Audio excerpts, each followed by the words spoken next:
تبارك الذي بيده الملك وهو على كل شيء قدير الذي خلق الموت والحياة ليبلوكم أيكم أحسن عملا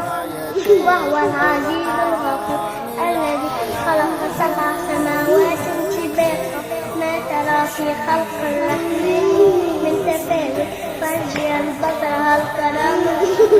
ثم ارجع البصر كرتين ينقلب إليك البصر خاسئا وهو حسير ولقد زينا السماء الدنيا بمصابيح وجعلناها نجوما للشياطين فأعتدنا لهم عذاب السعير والذين كفروا بربهم عذاب جهنم وبئس المصير